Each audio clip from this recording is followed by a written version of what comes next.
KP. Rao ಜನನ 1940 February 29. ಸ್ಥಳ ಮಂಗಳೂರಿನ ಕಿನ್ನಿಕಂಬಳ. ಪತ್ನಿ ನಿರ್ಮಲಾ. ಕಾರ್ಯಕ್ಷೇತ್ರ ಸಂಶೋಧಕರು, ಪ್ರಾಧ್ಯಾಪಕರು. ಮಾಹಿತಿ ತಂತ್ರಜ್ಞಾನದಲ್ಲಿ ಕನ್ನಡ ಎಂಬುದು ಆರಂಭದ ದಿನಗಳಲ್ಲಿ ಗಣಕಗಳಲ್ಲಿ ಕನ್ನಡದ ಬಳಕೆಯಿಂದ ಪ್ರಾರಂಭವಾಯಿತು. ಇದು ಸುಮಾರು 3 ದಶಕಗಳ ಹಿಂದಿನ ಕಥೆ.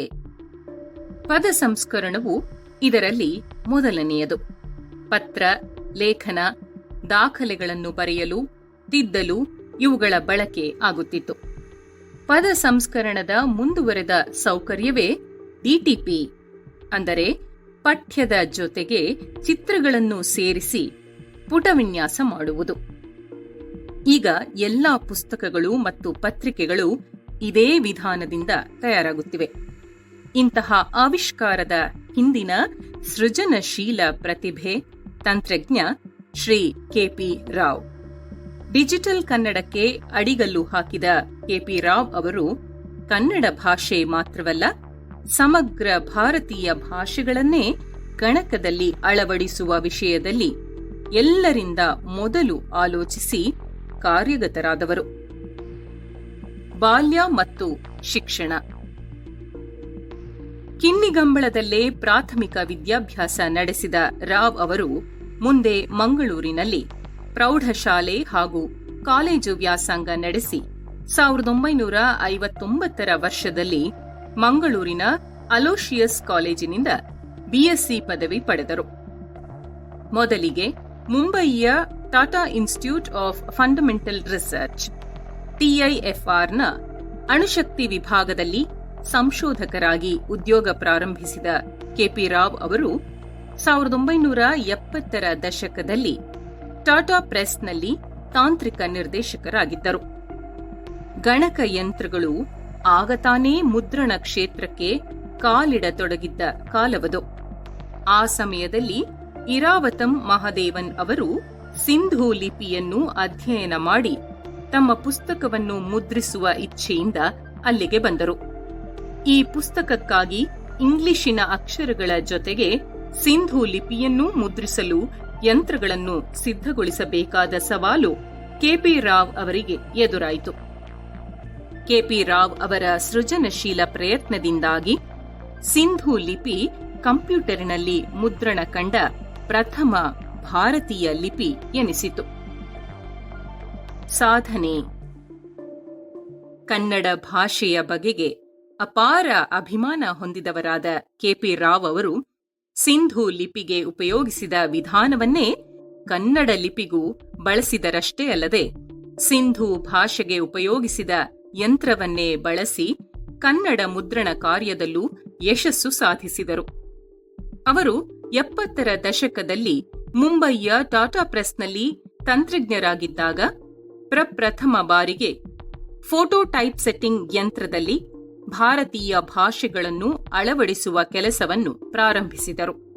ಇವರು ಆ ಕಾಲಕ್ಕೆ ಲಭ್ಯವಿದ್ದ ಸೀಮಿತ ತಂತ್ರಜ್ಞಾನಗಳನ್ನೇ ಬಳಸಿ ಸುಂದರವಾದ ಕಂಪ್ಯೂಟರ್ ಫಾಂಟ್ಗಳನ್ನು, ಅಂದರೆ ಅಕ್ಷರ ಶೈಲಿಗಳನ್ನು ಕನ್ನಡ ಮತ್ತು ಇತರೆ ಭಾಷೆಗಳಿಗೆ ನಿರ್ಮಿಸಿದರು. ಅಂತಹ ಕನ್ನಡ ಲಿಪಿಯ ಫಾಂಟ್ ಅನ್ನು ಸುಲಭವಾಗಿ ಕಂಪ್ಯೂಟರ್ನಲ್ಲಿ ಮೂಡಿಸಲು ಸರಳ ಹಾಗೂ ತರ್ಕಬದ್ಧವಾದ ಕೀಲಿಮಣೆ, ಅಂದರೆ ಕೀಬೋರ್ಡ್ ವಿನ್ಯಾಸವನ್ನು ರಚಿಸಿದ ಕೀರ್ತಿ ಶ್ರೀ ಕೆ.ಪಿ. ರಾವ್ ಅವರಿಗೆ ಸಲ್ಲುತ್ತದೆ. ಭಾರತೀಯ ಭಾಷೆಗಳಿಗೆ ಮೊದಲ ಬಾರಿಗೆ ಧ್ವನ್ಯಾತ್ಮಕ ಕೀಬೋರ್ಡ್ನ ವಿನ್ಯಾಸ ಮಾಡಿದವರು ಇವರೇ. ಕೆ.ಪಿ. ರಾವ್ ಅವರು ಸರಳವಾಗಿರುವ ಇಂಗ್ಲಿಷ್ ಲಿಪಿಯ ಕೀಬೋರ್ಡ್ಗೆ ಕನ್ನಡದಂತಹ ಕ್ಲಿಷ್ಟ ಭಾಷಾ ಪದ್ಧತಿಯನ್ನು ಸುಲಭವಾಗಿ ಉಪಯೋಗಿಸುವಂತೆ ಅಳವಡಿಸಿರುವುದು ಯಾರಿಗೇ ಆಗಲಿ ಮೆಚ್ಚುಗೆ ತರುವಂತಹ ಶ್ಲಾಘನೀಯ ಕಾರ್ಯವಾಗಿದೆ. ಇದನ್ನೇ ಕನ್ನಡ ಗಣಕ ಪರಿಷತ್ತು ಸಣ್ಣ ಪುಟ್ಟ ಬದಲಾವಣೆಯೊಂದಿಗೆ ತನ್ನ ನುಡಿ ತಂತ್ರಾಂಶದಲ್ಲಿ ಅಳವಡಿಸಿಕೊಂಡಿತ್ತಲ್ಲದೆ, ಇದೇ ಕರ್ನಾಟಕ ಸರ್ಕಾರದ ಅಧಿಕೃತ ಕೀಬೋರ್ಡ್ ವಿನ್ಯಾಸವೆಂದು ರೂಢಿಗೆ ಬಂತು. ಈ ವಿಶಿಷ್ಟ ಸಾಧನೆ ಇತರ ಭಾಷೆಗಳ ಉಪಯೋಗಕ್ಕೂ ಅನುವುಗೊಂಡಿತು. ಜೊತೆಗೆ 1986ರ ವರ್ಷದಲ್ಲಿ ಈ ಫಾಂಟ್ಗಳನ್ನು ಉಪಯೋಗಿಸಲು ಅಗತ್ಯವಾದ ವರ್ಡ್ ಪ್ರೊಸೆಸರ್ ತಂತ್ರಾಂಶವನ್ನು ಸೃಜಿಸಿ ಅದಕ್ಕೆ ತಮ್ಮ ಗುರುಗಳಾದ ಸೇಡಿಯಾಪು ಕೃಷ್ಣ ಭಟ್ಟರ ಗೌರವಾರ್ಥ ಸೇಡಿಯಾಪು ತಂತ್ರಾಂಶ ಎಂದೇ ನಾಮಕರಣ ಮಾಡಿದರು. ಕಂಪ್ಯೂಟರ್ ಬಳಕೆ ಅಷ್ಟೊಂದು ವ್ಯಾಪಕವಾಗಿಲ್ಲದ ಅಂದಿನ ದಿನಗಳಲ್ಲಿ ಸೇಡಿಯಾಪು ತಂತ್ರಾಂಶ ಅತ್ಯಂತ ಮಹತ್ವಪೂರ್ಣದ್ದಾಗಿತ್ತು. ತಮ್ಮ ಈ ಸೃಜನೆಯನ್ನು ಯಾವುದೇ ರೀತಿಯಲ್ಲೂ ವೈಯಕ್ತಿಕ ಲಾಭಕ್ಕೆ ಬಳಸಲಿಚ್ಛಿಸದ ರಾವ್ ಅವರು ಅದನ್ನು ಉಚಿತವಾಗಿಯೇ ಹಂಚಿಬಿಟ್ಟರು. ಇಂತಹ ನಿಷ್ಕಾಮ ಕರ್ಮಿ ನಮ್ಮ ಹೆಮ್ಮೆಯ ಕನ್ನಡಿಗರಾದ ಕೆಪಿ ರಾವ್ ಅವರು. ಹಾಗೂ 80ರ ದಶಕದ ಕೊನೆಯಲ್ಲಿ ಶ್ರೀಲಿಪಿ, ಆಕೃತಿ, ಶಬ್ದರತ್ನ, ವಿನ್ಕಿ ಇತ್ಯಾದಿ ಹಲವು ಖಾಸಗಿ ಕಂಪನಿಗಳು ಕನ್ನಡದ ಅಕ್ಷರ ಶೈಲಿ ಮತ್ತು ಕೀಬೋರ್ಡ್ ತಂತ್ರಾಂಶಗಳನ್ನು ತಯಾರಿಸಿ ಮಾರಲು ಪ್ರಾರಂಭಿಸಿದರು. ಆಯಾ ತಂತ್ರಾಂಶಗಳು ಕೀಲಿಗಳ ಸ್ಥಾನದಲ್ಲಿ ಬದಲಾವಣೆಯನ್ನು ಮಾಡಿಕೊಂಡಿರಬಹುದು, ಆದರೆ ಕೆಲಸ ಮಾಡುವ ಮೂಲ ಸೂತ್ರ ಮಾತ್ರ ಒಂದೇ. ಕೆಪಿ ರಾವ್ ಅವರು ಮಾನೋಟೈಪ್ ಸಂಸ್ಥೆಯ ನಿರ್ದೇಶಕರಾಗಿ ಕ್ವಾರ್ಕ್ ಎಕ್ಸ್‌ಪ್ರೆಸ್, ಅಡೋಬಿ ಸಿಸ್ಟಮ್ಸ್ ಮುಂತಾದ ಸಂಸ್ಥೆಗಳ ಸಲಹೆಗಾರರಾಗಿ, ಮಣಿಪಾಲ ಸಮೂಹದ ಶಿಕ್ಷಣ ಸಂಸ್ಥೆಗಳಲ್ಲಿ ಪ್ರಾಧ್ಯಾಪಕರಾಗಿ ಕೂಡ ಕಾರ್ಯನಿರ್ವಹಿಸಿದ್ದಾರೆ. ಪ್ರಶಸ್ತಿಗಳು. ಕೆಪಿ ರಾವ್ ಅವರ ಕನ್ನಡ ಕೀಬೋರ್ಡ್ ವಿನ್ಯಾಸಕ್ಕೆ ಕರ್ನಾಟಕ ಸರ್ಕಾರದ ಅಧಿಕೃತ ಕೀಲಿಮಣೆ ವಿನ್ಯಾಸ ಎಂಬ ಮಾನ್ಯತೆಯ ಗೌರವ ಸಂದಿದೆ. ತುಳು ಅಕಾಡೆಮಿ ಸೇರಿದಂತೆ ಹಲವು ಸಂಘ ಸಂಸ್ಥೆಗಳಿಂದ ಕೆಪಿ ರಾವ್ ಅವರಿಗೆ ಗೌರವ ಸಮರ್ಪಣೆ. ಕೆಪಿ ರಾವ್ ಅವರಿಗೆ ನುಡಿಸಿರಿ ಪ್ರಶಸ್ತಿ ನೀಡಿ ಆಳ್ವಾಸ್ ನುಡಿಸಿರಿ ತನ್ನ ಗೌರವವನ್ನು ಹೆಚ್ಚಿಸಿಕೊಂಡಿದೆ. ಕನ್ನಡ ವಿಶ್ವವಿದ್ಯಾಲಯ ಅವರಿಗೆ 2013ರಲ್ಲಿ ನಾಡೋಜ ಪ್ರಶಸ್ತಿ ನೀಡಿದೆ.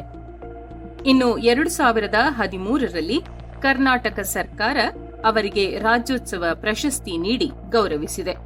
ಕೆಪಿ ರಾವ್ ಅವರು ವರ್ಣಕ ಎಂಬ ಕಾದಂಬರಿಯನ್ನು ಬರೆದಿದ್ದಾರೆ. 2021ರಲ್ಲಿ ಅಂಕಿತ ಪ್ರಕಾಶನದಿಂದ ಈ ಕಾದಂಬರಿ ಪ್ರಕಟಗೊಂಡಿದೆ. ಭಾರತೀಯ ಭಾಷೆಗಳು ಕಂಪ್ಯೂಟರ್ನಲ್ಲಿ ಬೆಳಕು ಕಾಣುವುದಕ್ಕೆ ಪ್ರಮುಖ ಕೊಡುಗೆದಾರರು ನಮ್ಮ ಕನ್ನಡಿಗರಾದ ಕೆಪಿ ರಾವ್. ಇಂದಿನ ಕಂಪ್ಯೂಟರ್ ಯುಗದಲ್ಲಿ ನಾವು ನೀವುಗಳೆಲ್ಲ ಕನ್ನಡದಂತಹ ಭಾಷೆಗಳನ್ನು ಅತ್ಯಂತ ಸುಲಭವಾಗಿ ಉಪಯೋಗಿಸಲು ಸಾಧ್ಯವಾಗಿರುವುದು ಕೆಪಿ ರಾವ್ ಅವರು ಮಾಡಿದ ಭಗೀರಥ ಪ್ರಯತ್ನದ ದೆಸೆಯಿಂದಾಗಿ ಎಂಬುದನ್ನು ನಾವಿಲ್ಲಿ ಸ್ಮರಿಸಬೇಕು.